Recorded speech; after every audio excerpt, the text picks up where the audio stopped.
Hello, welcome back to the Villa View. It's time to talk transfers. We're here for the last hour of deadline day. Pretty standard Tuesday by all means for us. I think Villa haven't done very much, and I'm not expecting anything to happen in the final hour. This show is sponsored by Luke Roper. If you use the code TVV20, you get 20% off everything Luke Roper have to offer, including their new Dapper Villain range. So do go and check that out. Other codes are available, but I prefer it if you used ours.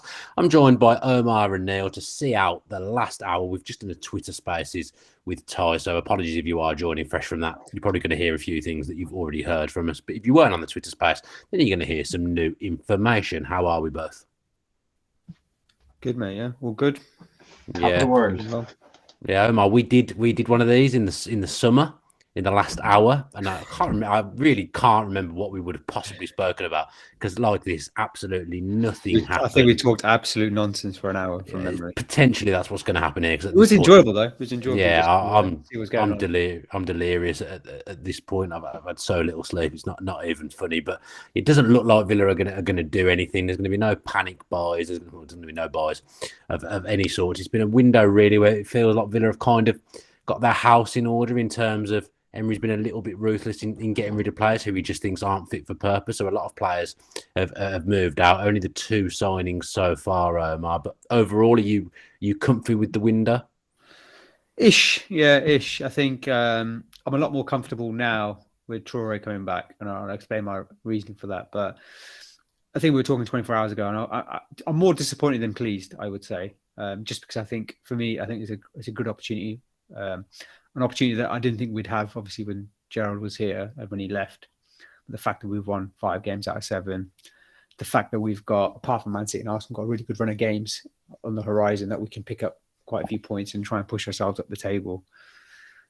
I just felt like if we could have added another attacker, either a winger or a striker, just someone there in the final third to give us a hand, then I think it could have helped massively. So from that perspective, I'm disappointed. And also to hear the manager say that he wanted players. You know, he talked about Sanson and Nakamba going out and bringing one back in, bringing another player in, and bringing someone in the forward areas. You know, he obviously wanted players there, and we haven't managed to get it. But January window is difficult, isn't it? We all know it's a difficult window, and very rarely do, you know, everyone talks about Salah and Van Dijk and players like that. I think who've gone and done well in January windows, but you know, 98% of players that are signed in a January window don't do well, or don't go anywhere. So it's always a difficult one. As you mentioned on the Spaces, we all saw what happened in January last year, and we were all massively excited by that window, and look where we are now with those players. So yeah, I understand the club's thinking. I just wish we could have done something, because more from an opportunity perspective, I think this we could have really pushed on. And always, it's not, as a fan, it's always nice to be involved in deadline day, isn't it? I think that's part of being a football fan. If you can't enjoy deadline day, and I know people on Twitter are all very pragmatic and trust Emery, trust the process, which I do. But you've got to trust Emery. Yeah, but you're a football fan first and foremost, so you just want a bit of excitement more than anything else. Yeah, I think I had 9 days at Sky, and every day I went in, every time I went in, I thought maybe something will happen with Villa today.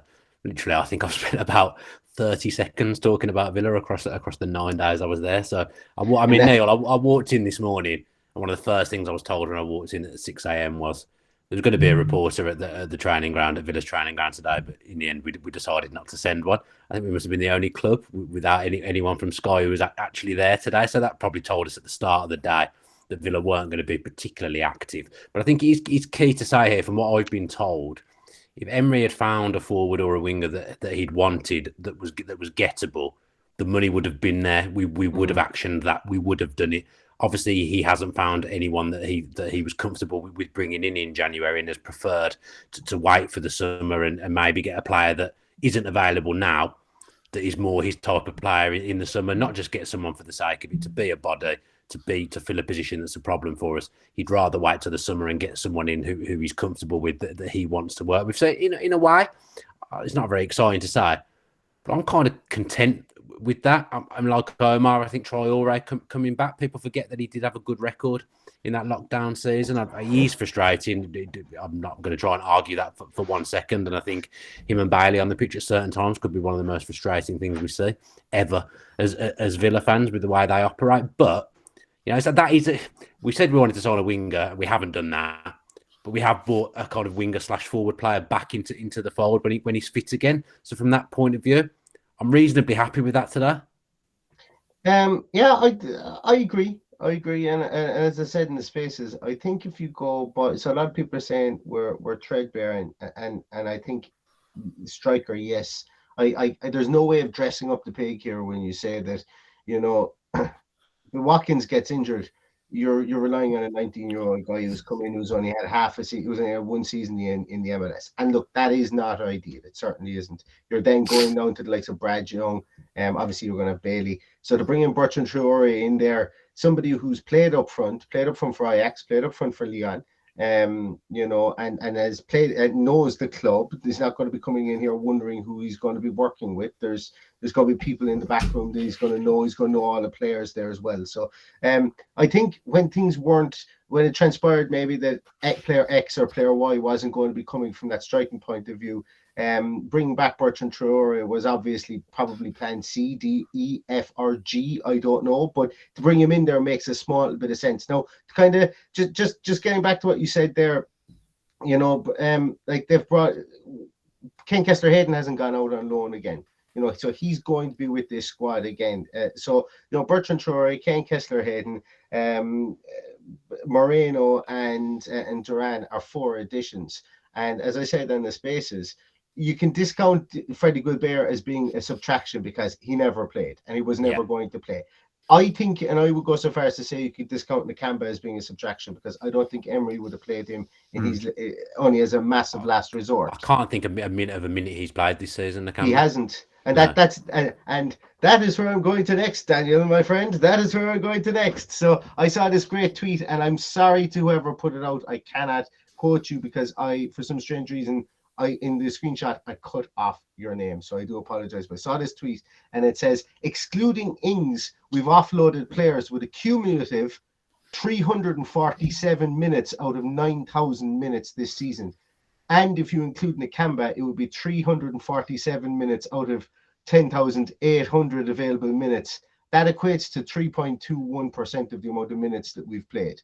If you add in Ings, it equates to 9.36%. So realistically, what that tweet is telling me is that, yes, we've gotten rid of numbers, but the actual amount of playing time that we're down is not an awful lot when you take Ings out of the equation. So they weren't contributing. Bednarek, nobody wanted him. I think I might have been the only person who wanted Jan Bednarek to sign or could see the benefits towards him signing.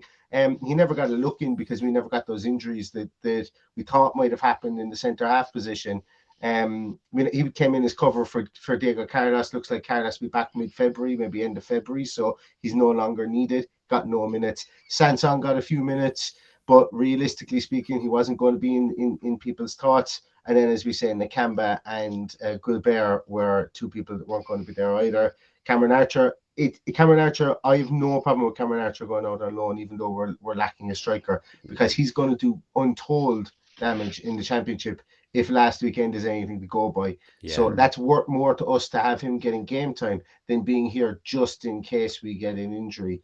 Now that's going to go back to bite me, I think, but still, it makes sense, Thanks for that, Neil. All I said to halves going off injured at the weekend. Thanks very much for that. Just a bit more on Traors, because I think that's taken people by surprise a little bit today. Yeah. At the end of the day, Emery has been really ruthless with players that he's decided that he doesn't want. So if Emery didn't think there was anything there and he couldn't get anything out of him, we'd have just left Traors where he is. There's absolutely no way we would have called him back. I think potentially he's been back in the building anyway to look at his injury, so maybe that's helped that he's been in around the building. Maybe he's had some conversations with Emery. That's me purely speculating.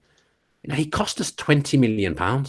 That's a lot of money. You can't just go around just writing that money off because he didn't fit in with the last manager. Traoré may well fit in with what Emery's trying to do. He may well. We know what a good coach Emery is, and sometimes you watch Traoré, maybe that's what he was lacking a little bit. Just maybe that a bit of one-on-one coaching, a bit of elite level coaching.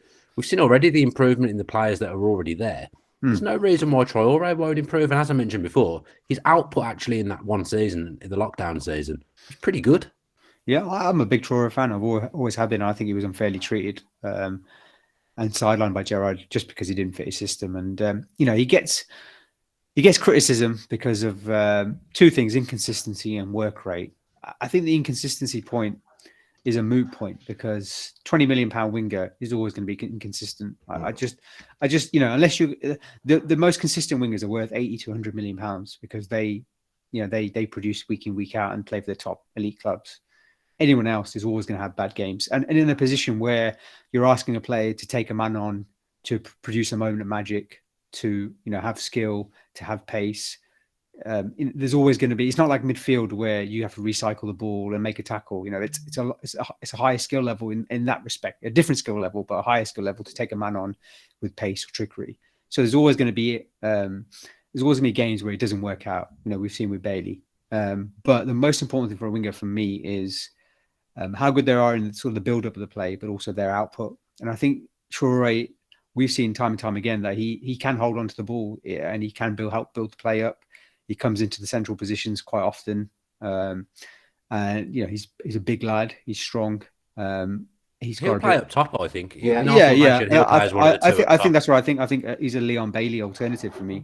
Yeah, in that position that Leon Bailey's playing, which is sort of up front but then drifting out wide at times, and I think that's where he can play.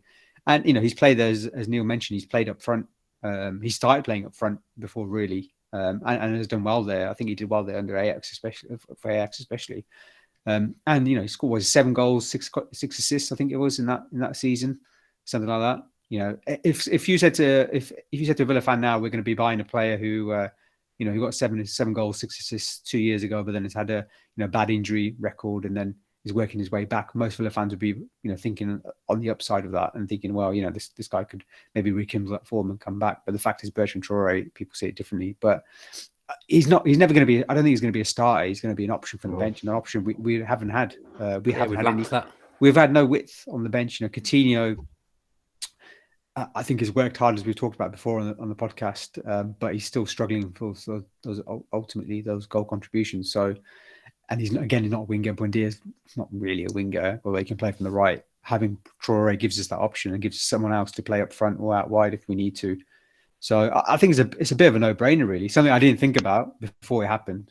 No way was I thinking we were going to get Traoré back in, but now it's happened. And as long as he's fit, see, that's the thing that we're not sure about.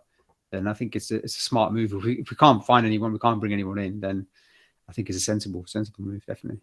Yeah, looking at the comments, I don't know how true this is, but someone called Dan, great name, saying apparently Emery tried to sign Traoré for Villarreal when he was in France. So I don't know. Obviously, that's pure speculation. I don't know. I don't know how true that is. I'm going with what Dan says, but if that's true, then that's another encouraging sign. Now, the main one that we've all been talking about most of the window was Guendouzi. Now, Villa definitely want Guendouzi.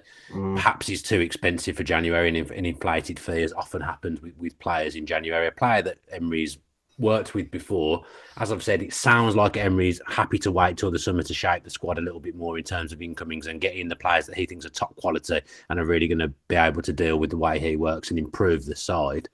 Would you be happy with him coming in the summer, waiting for him rather than just getting someone in now? Because another thing I was thinking about earlier, when we signed Dendoncker, and I'm not knocking Dendoncker at all, he was like a relatively last minute signing. We signed him.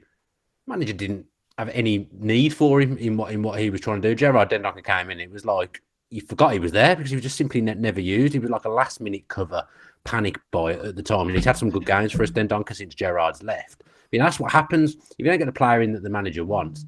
It's almost pointless getting in someone in for the sake of it because they're not going to use it. Yeah, I agree. I think so, and I think that's where I think it could be a foolish pragmatism as well, and I'm okay with people thinking that, but I think it's pragmatic in the sense of you sound like Gerard using that word.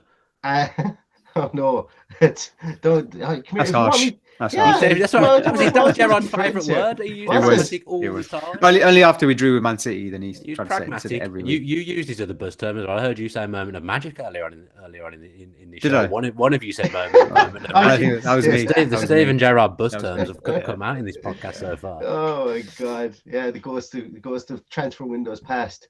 But look, I think that's. I think from a financial point of view, that's where it came in. We've wasted. How many times after that Stevenage game, and sorry for anybody who's got PTSD about Stevenage to bring it back up again, but after Stevenage, there was a cacophony, a chorus of these players aren't good enough. We've wasted money. We need to get players out of the club, and we need to replace them. We've gotten rid of some players that played against Stevenage, and maybe some that didn't. And I think it's about building the quality from there on in. And as a couple of people have said there, as you said there about Guendouzi, I think it's no secret that we were really, really heavy on Guendouzi, and I do think he comes back to the Premier League and he comes to us in the summer transfer window. I'd imagine it's more or less just all been done. Only Marseille said, "Listen, we're having a real crack off Ligue 1 this season. We may not catch PSG at the top, but we're going to give it a good run." And just like when Boubacar Kamara left on a free and came to Aston Villa last season after Marseille finished, I think it was third, was it second or third? I think that Marseille would gladly accept the money, but on their terms, because they've probably already spent that money on the likes of Onari or however you pronounce his name, and the guy Vitinha that they've just brought in, the striker. Did they get him in the end? They got him in the end, because that was just one that was speculated. I don't know how true it was. That was one that was speculated earlier. I wonder, was there a case of Aston Villa going, "You guys better give us Guendouzi in the summer, or we're going to bid on Vitinha and we're going to absolutely blow you out of the water"? So I wonder, have they spent that money already? But look, Marseille are no mugs either. They've been recently sold, and they've got decent money behind them too. Yeah, they've spent some good money in January. They have, yeah, and like they still have the likes of, I think Alexis Sanchez is even playing there, so they're not exactly paying him chump cheese either there. So from that point of view, I think Guendouzi is definitely a goer in the summer, and I think that we've done a lot more identification of where we need to strengthen. And as I say, or as you guys have said there, that we have wasted some money in transfer windows past, and someone actually mentioned there in the comments, and I've been doing a little bit of mathematics, which is always dangerous for me because it concerns me when you say things like that. Yeah. It's so somebody was talking about the amount of wages that we may have saved. Now, I am using a highly wild webpage called Capology. People reference it. It's the only point of reference we have for people's wages at the moment. So if you use Capology, I've never heard of it. You'll be shocked to learn. Capology and Spotrac are the two that run with Premier League wages. And when you look at the two of those, what we've saved is roughly, so we've saved about 820k per month. Wow. In wages. That's including, obviously, they've got Moreno in there at 70k per week, and I have estimated that Jean Duran is about 30k per week. He could be a lot higher, but I wouldn't imagine he's much higher than that. 820k per month it would be a saving. Now, when you look at Aston Villa's overall wage budget of, I think it's 105 million per year this season. That's not a bad saving on players that weren't getting any game time, albeit we have Danny Ings there. Like Danny Ings apparently was on 120, Bednarak on 60, Sanson 45, Gilbert on 30, Nakamba on 30, and Augustinsson on 20. Comes to 305,000 per week, 820 per month. And as I say, they're very rudimentary maths, and I don't trust about right. It sounds about right, but I wouldn't trust those numbers as gospel. But still, if you were to save that, like 820k per month for 6 months, when those guys, like Augustinsson, I don't think we'd see any time, given Moreno has now come in. Nakamba wasn't seeing any time. Gilbert wasn't seeing any time. Bednarek wasn't seeing any time. So you've made a healthy saving on, and I don't want to say that they're dead wood, but there were people that Unai Emery wasn't going to play. I think the big thing, Omar, is look at where those players have gone. Nakamba's gone to Luton. And I'm not being disrespectful to Nakamba, I suppose I am a little bit. I'm not meaning to be disrespectful to Luton or Nakamba. But if that's the kind of club that's signing him, that's not a loss in my opinion. No, not at all. No. The only position I'm concerned about is up front. That's it. Yeah, I think everything else, I completely agree with Neil. I think they're not big players that we're missing. Getting the wages off the wage pool is important. What happens in the summer? Obviously, some of these players will still be here. So I think that's another. It's a short-term fix, 6-month fix. Some of these players will still be here in the summer, so we still need to get rid somehow. But yeah, I think just up front, that's it. And even then, if Watkins stays fit, Duran does well, then who knows? Yeah, I think big with Watkins now. I think we've got to really, as fans, really got to get behind Ollie and back him. I think he's been good since Emery's coming. In fairness, I don't think he's missed chances. I'm not disputing that for 1 second. I don't think he's anywhere near as bad as some people make out, in my opinion. And I think he offers a lot that really help us going forward. But it's important now, isn't it, Omar, that we get behind him and back him, because he is that senior striker. He's there when he's fit. He plays every week, so we've got to get behind him, and he'll thrive on that. If we get behind him, that'll give him a boost, and I really think that will help him. He's that kind of player. I think he's been excellent at Emery. I really do. I think his all-round game, what he's brought to the team, not just goals. Obviously, goals could be better, definitely, and he does need to improve his finishing. But he's set up quite a few chances. You look at all the stats around expected assists and goal contributions, etc. He's right up there. So I think from that perspective, you can't argue with him. And the way that we're playing, we're sharing the goals around. I think he's a vital player. If he doesn't play, he's injured. We really struggle. Yeah. And that's why we're a much worse side without him. Much worse, in my opinion. I'll be back 1 second. I think I've been summoned. Give me 1 second. Who by? My wife, I think. Oh, okay. The kids have got Maybe she's going to provide you with some transfer news. Maybe something's happened and she's always gone. He's gone. Just me and you then, Neil. Do you get? I get people's frustrations a little bit, but I do think January is never the greatest time to buy anyway. Although this January is generally for Premier League teams, it's felt quite wild, mainly because of Chelsea and they're signing players on 17-year contracts for 100 million and things like that. So maybe that's changing a little bit. But I do just think if the right player's not there, I do feel kind of at ease with what we're doing. But like we've said, he's just a striker for the forward position that feels very, very light. It does, yeah, and it's like to be honest with you, Dan, I would take if we were to get a 12 o'clock breaking news: Aston Villa have recalled Keenan Davis from his loan Watford. I'd be happy because at the end of the day, it's a body in that area. Look, ideally, we're not. I would be, but then would you say that those minutes should probably be given to Duran? If we got Keenan Davis, those minutes that you would give Keenan Davis should probably be given to Duran at this point, shouldn't they? That is true. That is true. I think, but what I think it would do from an extra body in the 20. So we've got 23 outfield. We've got 23 players, senior players that we can. 22 actually, because Kane Kessler-Hayden doesn't count towards it because he's a considered homegrown player under the age of 21. So he's a free player within our squad. So we have 22 players that count towards our 25 squads. Premier League squad number. So I was just thinking, Keenan Davis comes back, he's 24, doesn't count as a free player, so he would be somebody that will come in there. But if a team, let's say there's another comment in the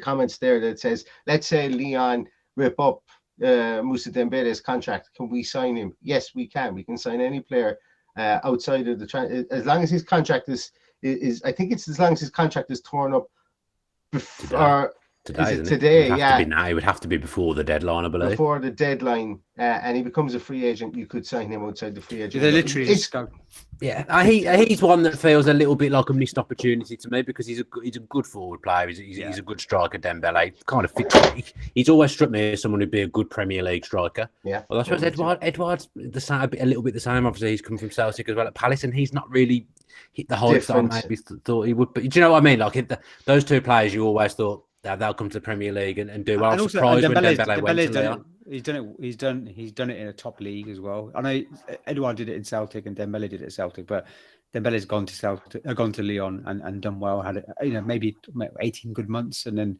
the last 18 months has not been as good. But he's waiting for the summer, isn't he? I think at this point because he's going to have more selection of clubs, more choice. But signing on fee as well. Yeah, players who've got 6 months left on their contract. They don't really want to move now. They may as well stay out the season from their point of view because they're going to get a more lucrative deal if they do that. It's simple as that. I'd have been disappointed if he'd have gone to Southampton. Yeah, I think that would have probably disappointed me, and I'd be sat here now talking about that, saying why did we not make a move for him for 3 million or whatever the reported fee was? But as it stands, he's probably just going to stay at Leon, isn't he? Because he wants to wait till the summer. It's so hard to get players as well. It sounds stupid, but it is so difficult. So some of the business that's been done today has been good, and it's funny because you see on Twitter, and it's natural reaction, and God knows I felt it as well at times today. And when I sat back and I thought about it, I kind of had a reckoning. But you look at players that have signed for teams today, like the Ukrainian centre half that signed for Bournemouth did some cracking business today. Yeah. The I spoke Ukrainian to centre half, Tommy Elphick earlier, wow. and he was raving about that centre half. He's raving about really one of the best ball playing centre halves. He would be when he was linked to the Premier League, it was a mystery team. I went, are Villa going to pull something off here? An opportunity cost. Big money, huge money. But I suppose he's got a lot of experience already. 5 million or something. Yeah, he was destined for AC Milan. It was just a consideration. Was he 21 million? I think I saw earlier that he something like that.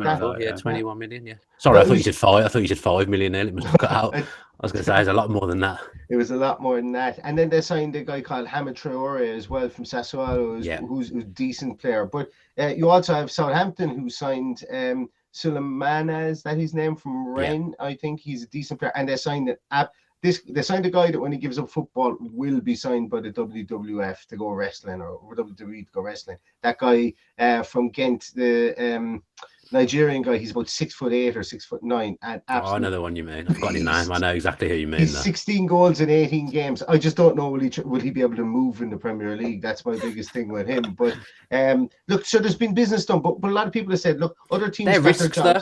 They're risks. They're not guaranteed successes. 100%, and they're who those managers wanted, which is huge, because Aston Villa are now we're in a market, or we're in an era whereby we'll buy players that our manager wants or will fit our manager's system. Just like when he was with Villarreal, like he brought in old guys, and I keep going back to it. He brought in older guys because they fit his system, and he trained them up to fit his system. Like Daniel Parejo, who played with QPR and wasn't pulling up any trees in La Liga, comes on and plays well for him. Coquelin comes in, and like Capoue, I always go back to it, that Unai Emery will sign a player that he will fit his system more than he will have somebody forced upon him. So let's see, I suppose, from that point of view. And it is clutching at straws, because we all wanted an extra player or two today. We all did, but we haven't gotten it.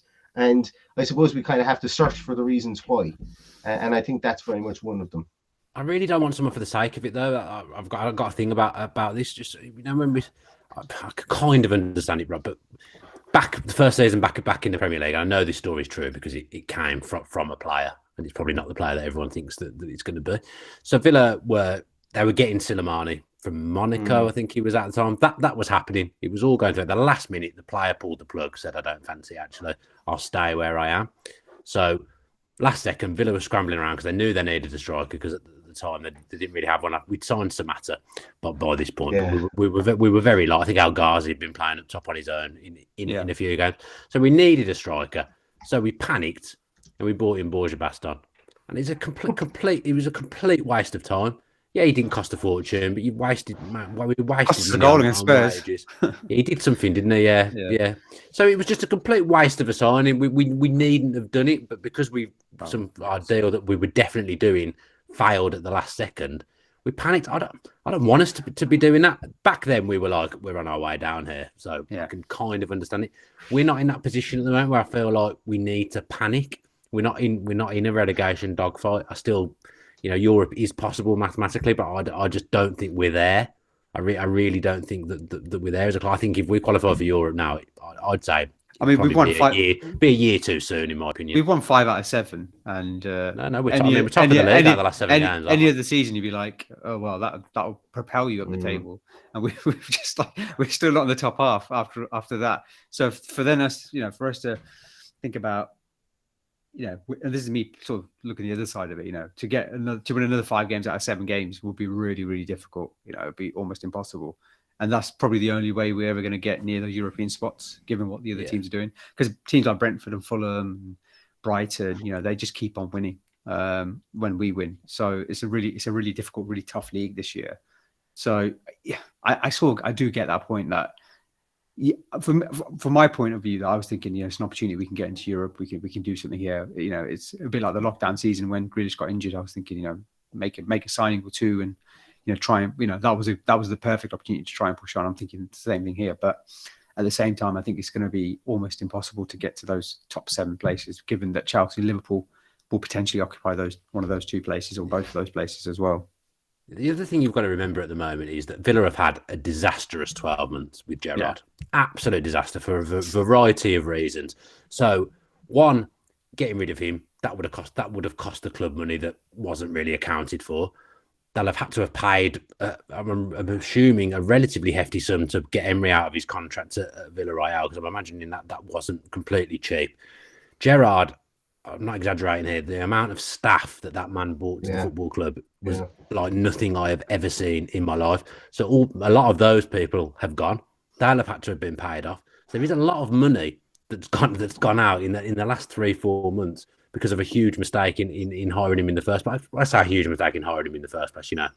It didn't work. It's been a disaster. Managerial appointments, sometimes they don't work out. This season he wasn't for me at all from probably the second or third game. I didn't really want him here, but the club have had to fork out a lot of money to get to pay him off, pay his staff off, and then get in a new manager. And sometimes that kind of stuff gets overlooked because that will not have been accounted for at all now.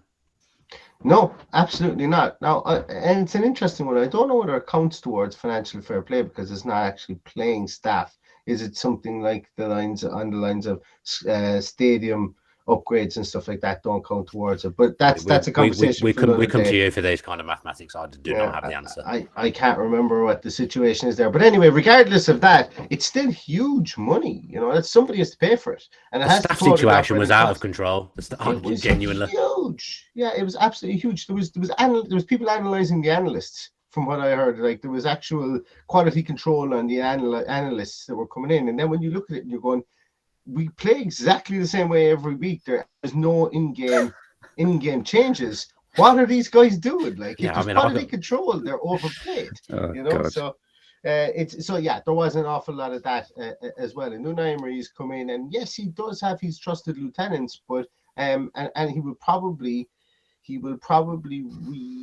retool in the support staff side of things as well over the summer. I would imagine, as we spoke about in the spaces, I would imagine he'll probably get his sporting director in, or somebody in that space. Sorry to interrupt you, but when you were saying that in the spaces, it's not the sporting director technically should be he's above the manager.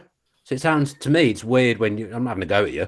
It's weird when you were saying Emery is bringing the sporting director in because the sporting director should be above Emery. Well, no, I suppose really what it is that he would obviously want somebody that he can work with, that would come in that he can work with. So he's got to be. It would be silly in my view for them to bring in somebody, parachute them in, and for Unai Emery to not get on with it. So that's why because we know it's been out there that Unai Emery has suggested the guy from Sociedad.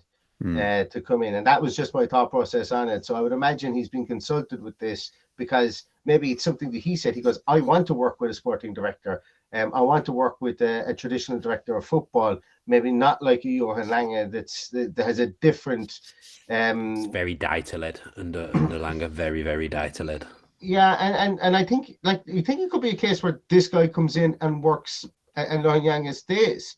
And maybe they find a new position for him, or what Johan Lange has within the club stays, and he goes himself because sometimes the demotion can be hard to take for anybody's ego, and that's cool too. I don't think anybody would give out about that if somebody was to leave for that point of view. But I think there'll be retooling. I think we'll go on, and as you said there, the. One of the cool things I think that will happen over the next few weeks and months as well is that it was around. Am I mistaken in saying that it was around April or May when we found? Was it then when we found out that we signed Boubacar Kamara on a free transfer? I think it was May. I think it was May time. I think it was, but we've got guys out there. We were linked with Marcus Thuram. He hasn't signed anywhere. As of now, he may be going to Bayern in the summer, I believe. Exactly, but he's out of contract. So until he signs somewhere. Yeah, Kamara was going to Atletico Madrid, wasn't he? If we that was it. That's one thing I will give Gerrard credit for. We wouldn't have got Kamara without Steven Gerrard, so I give him credit for that because he did pull him in. In fairness, saw Blues lost to Blackburn. Trusty scored at the 100th minute. Sorry, I just thought I'd raise that. Oh, I feel so sorry for them. I mean, we're not in any position to be judging FA Cup runs. In all fairness, are we? Yeah. Not going to give them too much of a hard time about getting knocked out of the FA Cup. Still funny though. Yeah. Sorry to interrupt. No, but and that's the thing. We might pull off another free agent signing like that over the next few months. And look, obviously, it's not going to affect this one. It's really just now. the transfer window is closed for Aston Villa unless something major breaks in the next 20 minutes or next hour and 20 minutes, which isn't going to happen. We now need to look forward to see what's the strategy from here on out. Win games between now and the end of May. It's as simple, or the end of June. It's as simple as that. That's one thing we've been good at recently, winning games. In fairness, and then see what we can do in the summer. But and it sounds very kind of silly to kind of say that that's what we now have to focus on, because that's what we have to focus on every single time we go out on the football field. But it really is, it's what we can't change what's happening in this transfer window, and we can only just kind of cross our fingers and say, Emery must know something that we don't. Yeah. What do you make of the fact that Greg reported this in the Athletic, that there was an interest from us in João Felix and Memphis Depay? What do you make of that? Yeah, shows the ambition of the club, and I think I think with a bit like Kamara, really, I think, and I suppose Diego Carlos to an extent as well. We need that higher caliber of player. There's no point signing your Danjumas and players like that who, are they going to be any better than what we currently have? Are they going to take us on to the next level? They when they're initially signed, they may have a run of games where they play really well, but over the longer term, over the next sort of 12 to 18 months and beyond that, are they going to be difference makers? And I think potentially that's what they're looking at. That especially in the forward areas. We've talked numerous times, all three of us on here on our own podcast, about how difficult it is to find players in that top half of the pitch, that top third of the pitch, that can make a difference, that can be elite, or can get those goals that you need, or the assists that you need. And potentially that's what we're looking at with these types of Felix and Depay, who are proven players playing at the top level. So for me, that gives me a bit of excitement for the summer. Going back to, we'll talk about Marcus Thuram and players like that, where might go to Bayern, or a bit like Kamara going to Madrid. These types of players who are linked with the top Champions League clubs. Premier League's a big pool, isn't it? Even if there's someone in our position. We've got the money. We've shown already that we can get these players. I think I don't doubt for a second that we've not been looking at that kind of caliber of play in January. I think 100% if Emery and Langer and co could have got those types of players in January, they would have gone for it. They would have paid the money and have no problem paying the money and I've been told that the money was there. If Emery had identified someone who was gettable, that was a player he wanted, he'd have been given the money to do it. So that just shows to me that it just wasn't to be. They tried. Emery's talked about the players that he wanted, the positions he wanted to fill, and it just hasn't transpired. And it's not for a want of trying. So I'll never. There's not much nuance onto it, unfortunately. But it seems to be. Everyone's like, you got one side is sort of the board of lost ambition or not backing the manager, and you've got the other side, everything's fine, everything's rosy. That just simply would not be the case anyway, even if I hadn't been told that today. They're not going to hire Unai Emery and then say to him, "Oh, sorry, mate, we're not doing anything in January." It's what happened with Paul Lambert, isn't it? I don't know if you know the behind the scenes that Randy Lerner promised him funds. That's a different regime, isn't it? But I'm saying it's not going to happen. It's not going to happen. It's not. Yeah, we're not that outfit now. We've made some mistakes. We've made some serious mistakes in the last 12. A lot of mistakes, actually. So I think we're not that kind of club. And Neil's point on the FFP, I think, is a really good one. He made up spaces as well, I think. Yeah, go on, Neil. Looking at the maths of that. I mean, he'll talk through the maths in a second, but looking at the maths of that, does this stack up? It looks like we're going to have a bit of headroom that we probably don't have right now that we will have in the summer. Yeah. That all stemmed from the accounting when we came up from the championship. The accounting would have came to reckon in May of 2020, and with the financial fair play the way that it's done over a 3-year period. So the numbers are a bit skewed, and you'll have to forgive me in this, that it ranges anywhere from 69 million to 105 million was our liability in a total loss that the club made over that year. Now that comes off our financial fair play, the cumulative losses that we have that calculates towards financial fair play. And yes, I am talking about financial fair play, having been the man that's tweeted ad nauseum saying it's a myth.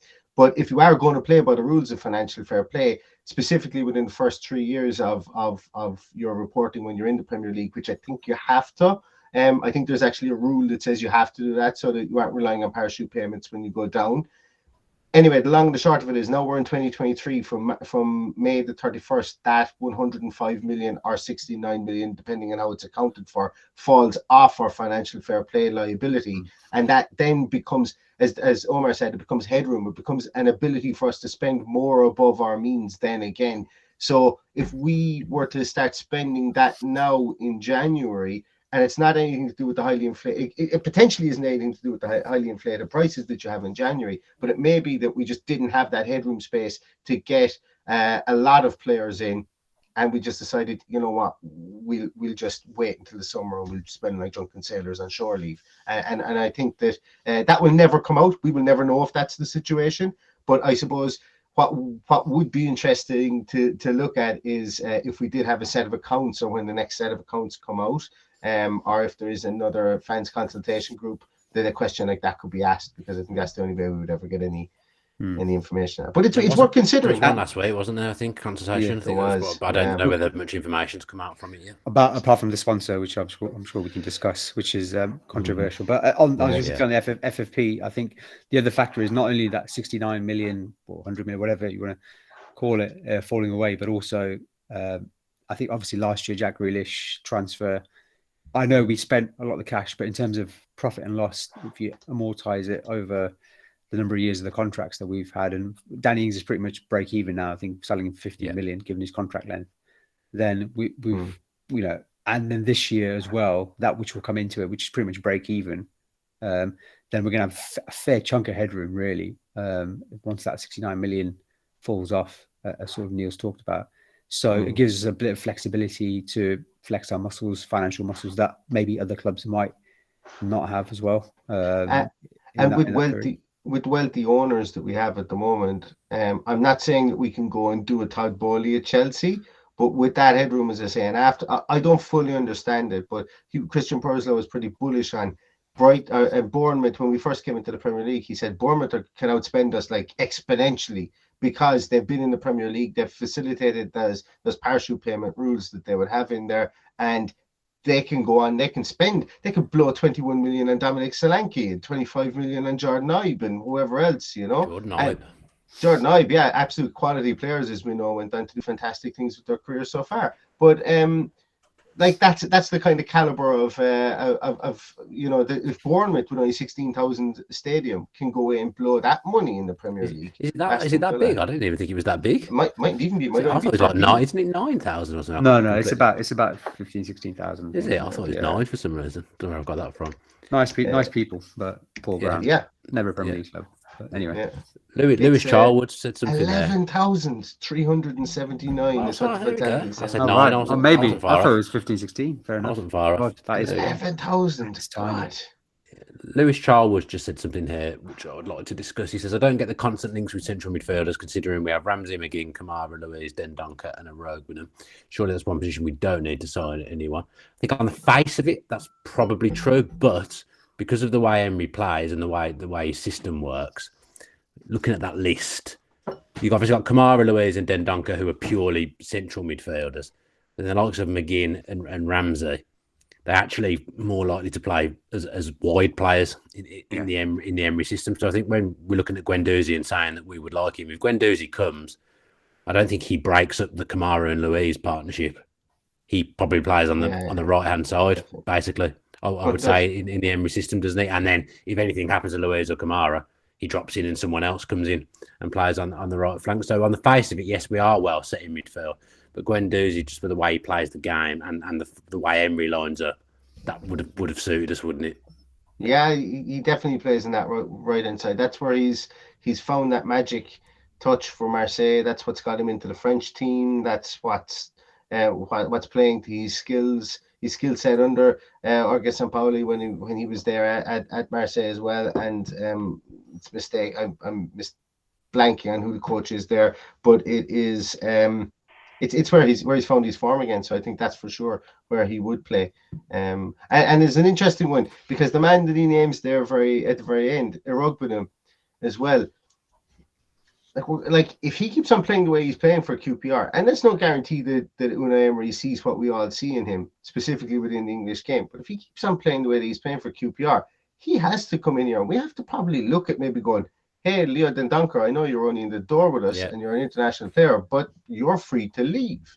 And I think that would excite Aston Villa fans because young Tim is an exciting player. He's somebody that we would all, get our claws stuck into, like we have with Jacob Ramsey, and we would love for him to become a linchpin and a mainstay within that midfield, because God knows he could be our next Dean Taylor, and that would be something that would be nice to see, wouldn't it?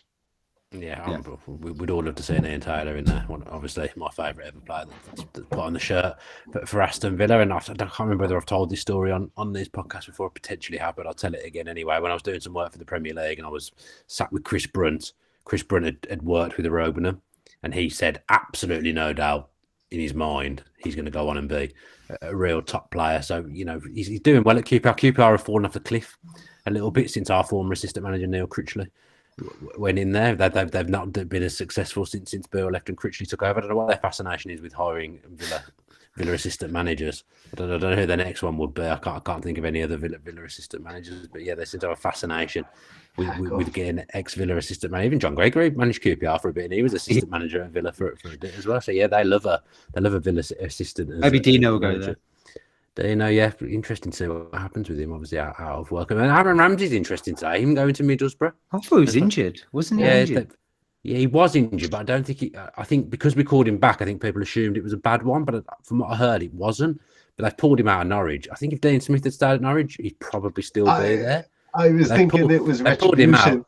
Thrown him to Aaron Danks. Aaron Danks is obviously at Middlesbrough now, so we've got two players who are attacking players working with an attacking coach in Danks, who will know those players and will have worked with them before. It's interesting that Aaron Ramsey's gone there. Perhaps, maybe a case that he could have been kept around, because I'd imagine he would have spent some fair time on the bench. He'd have been in the 20-man squad, probably a fair amount.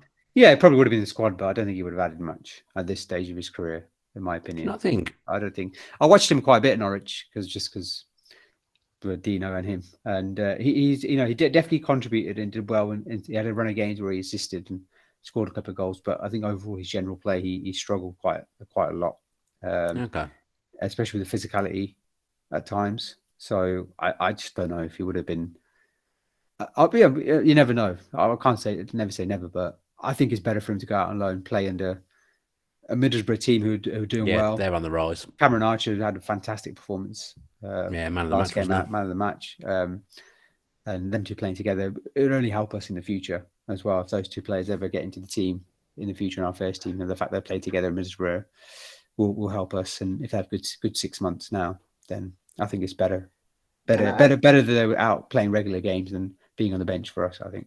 I agree with that as well. And Louis Barry as well is somebody we should keep an eye on, because obviously came back from, was it MK Dons, I think he was with, and now he's gone out on loan to Salford, dropped down in another league. But that might be better for him in the point of view of getting meaningful minutes, meaningful games. Rick Barley says, just the comment there that says Louis Barry appears to have failed everywhere he's been. And I think initially might have been attributed to, there was some things about Louis Barry about attitude situations and stuff, but I think that Swindon last year really kicked him into gear, and then MK Dons this season was just a bit tumultuous for him. I think going to Salford is going to be a good move for him. And if you think about it, somebody else, I think it might have been on the spaces that we did, somebody else made a good point that, if I'm not mistaken, Cameron Archer was 19 when he came back from his loan to Solihull Moors, and see what happened to him. So you need the right loan at the right time. And it's a bad loan is as bad as no loan. Exactly, yeah. And like Louis Barry, he went to Ipswich. That certainly wasn't his fault. Paul Cook came in there as the manager, a really good manager, but they signed something like 17 players. And then they got rid of Paul Cook. And then the next manager came in and wanted to sign more players. So Louis Barry got lost in the shuffle there. And then he ended up with Swindon, played well at Swindon at the end of last season, then came back and went to Upper Division to MK Dons. And once again, just managerial, just like in and out of the team.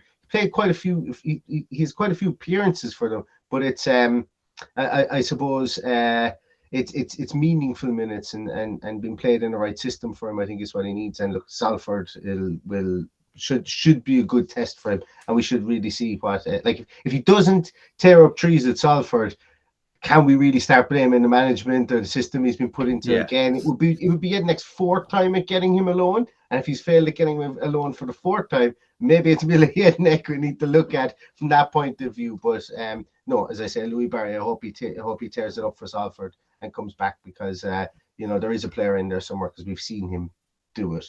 The good news is there's always a December documentary on Salford that comes on Sky, like a 3 or 4 parter. So we'll get to see a bit of his time there in the documentary when that comes out. I like that kind of thing. So I look forward to that. I think we're probably done, aren't we? There's 6 minutes left. I don't think the light's still on. The lights are still. Keith Winers with his Alexa. He's there, ready to go. I can't. A big sign of the Pedro Porro has gone to Spurs, and looks like Fernandes is going to Chelsea now as well. So. Navas. Big moves. Yeah, Navas is a funny one, because when Henderson's back, surely they're both expecting to be number 1, 2 lone goalkeepers. I'm assuming Navas is going to Forest on loan. Forest so scattergun, aren't they? Never broke. I defended them in the summer, but I've defended them as well. But they're literally Audi Chelsea at this point. Just signing everyone from a completely different market to Chelsea, but they're literally just 8.5 year contract for Fernandes, by the way. Listen to this as well. So Fernandes was signed for 120 million euros. Yeah. River Plate get 41 million euros. Really? And River Plate's record transfer sale ever is the 35 million sale of Javier Saviola to Barcelona. I thought you were going to say it was the 9.5 million to hang out. Yeah. You know what? No. Do you know what? Fernandes, I shouted to my brother there, because when he went to Benfica, he said he'll be playing for a Premier League club in 12 months' time. I think a lot of people were shocked at how cheap Benfica got him for, and why no other club 14 million. It'd be nice if Villa could do, rather than spending 30-40 million pound on a ready-made player, if we could just find a player, someone from like South America, or somebody maybe from Colombia, maybe a Colombian striker or something like that, playing in the MLS, maybe. Yeah. It'd be nice to, one of those comes to fruition. Hopefully Duran's one. I don't want to talk about South American players, because I was absolutely shaken on Friday when I discovered that Ulysses De La Cruz played 1 game for Birmingham City. You don't know that? No, absolutely no. I just saw a picture of him. I can't even remember why I was looking at Ulysses De La Cruz on a Friday night. That says a lot about my life. Ecuadorian David Beckham. Why did I even Google him? I can't even remember. I saw a picture of him in the Birmingham City shirt. I was like, what is happening here? Have I dreamt it? Did we sign Didier Gath at any point? We did. Yeah, we did, didn't we? Well, from a free transfer, yeah. And Chris Sutton. Did De La Cruz or Gath play for Hibs? One of them. De La Cruz. I think they both played for Hibs. Did they play at the same time? I wonder if. No, I don't. I've just got a random memory of the Hibs beating Celtic, and De La Cruz or Gath running the show. And then we signed him a couple of years later. I don't know. We have made some rascal signings over the years, haven't we? Yeah, we'll be going through that, won't we, Dan? We're gonna. Me and Omar are gonna do a video either this week or next week, where we're gonna look at every signing Villa have made since they've returned to the Premier League, basically a tier list. I feel it won't be pleasant how much money has been wasted. Try to think now, just before we do go, a little bit of fun. It's the most rascal signing Villa have made in the transfer window. What do you define by rascal? Like in a good way or a bad way? Oh, bad. There's not been many good signings in a rascal way. Oh, drink water for me. Oh, what a disaster! Terrible signing. Simon. That's not rascal, because he's not obscure. I want someone like De La Cruz, someone who's an obscure signing that we made. Simon Dawkins. Yeah, that was out there. I still Mickey Balding. Gareth Bale did a Q&A on Twitter. This was like before I did the Villa View, before I did anything like this, and I submitted a question on Simon Dawkins because Villa had signed him, and I messaged it. Have we signed someone now? No, but we do have Villa news. Lamar Bogart has signed for Bristol Rovers on loan. You got excited there, Neil. There goes what I said. There goes what I said earlier about maybe Bogart will get some minutes. That's completely out the window. But anyway, I tweeted Gareth Bale, asked him that question. Gareth Bale replied saying, "He's a top player, mate. He'll do well." And every now and again, still, for some reason, I get bots liking that tweet. I get a notification about this reply from Gareth Bale saying that Brilliant. Dawkins was going to be good for Villa. He wasn't good. He wasn't. You can't even say he was awful, because I don't remember him playing. Yeah, he came on. I can't remember. I think it was QPR maybe when we won 3-2. I think he came on and managed to hold the ball up for about 5 seconds, and everyone was like really happy with him. That's all I remember. That was the same. Was that the same window we signed Yakuba Silla? Yes, it Yeah, was. Silla was a decent signing at See, the and, time. I'll tell you now, Silla made the difference. He did. Shades of Patrick Vieira in the midfield, Omar. Claremont Foot, he came from. Claremont Foot, bang Yeah. on. Random. Then we've had some unbelievable signings. Well, there you go. That's pretty random, isn't it? Because they weren't even League One, were they? They were the division below when we signed him. Samatta was pretty rascal of a signing as well. Nah, but he's playing Champions League football, so I don't think he's Still a bit of a. I think Kuba Silla is more. We still bought him for 11 million. Salifu's got to be up there. Took a huge loss 6 months later with Samatta. Yeah, Salifu. I cornered Martin O'Neill about. Well, sorry, not cornered is wrong. Martin, if you are listening, I didn't corner you, but I had to know what the story was with Salifu. And the look on Martin's face was like, I am not telling you the story about Salifu. There is no way I am telling you the story about him. But it was a case of, he said that it was put in front of him, and he had done his due diligence on him, and he signed him. And I was there. You don't do your due diligence on someone in the second league in the Liechtenstein second division or wherever he was from. Switzerland, I imagine. It was. Yeah, it was. Yeah. It was Switzerland. But Salifu was an interesting one, because I remember when they panned to outside Villa Park, and the reporter was there, and he said, Aston Villa have signed somebody called Mustafa Salifu with Togolese International. And I think that's all he could say about him, because there was no information other than his name, I think.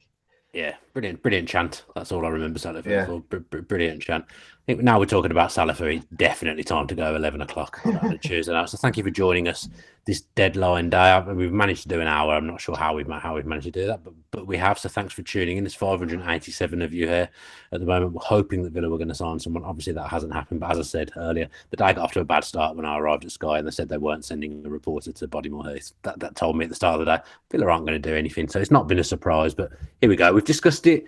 I feel all right about it. I think you two do as well. There's some people in the comments that don't, but that's life, I suppose. But yeah, let's go. So we'll be back in the week with the Stato show, and then the preview show as well, and then of course a post-match pint after the Leicester game. I'm looking forward to getting back to Villa Park on Saturday, actually, because it feels like probably hasn't been that long, but for some reason it feels like it's been a while. It's probably been 3 or 4 weeks, hasn't it, since we last had a home game. So looking forward to getting back to Villa Park at the weekend. Have a good rest of the night. Have a good sleep, basically, at this point. Thanks to Omar and Neil for joining me. It's been a pleasure talking to you, and as always, up the Villa. Up the Villa.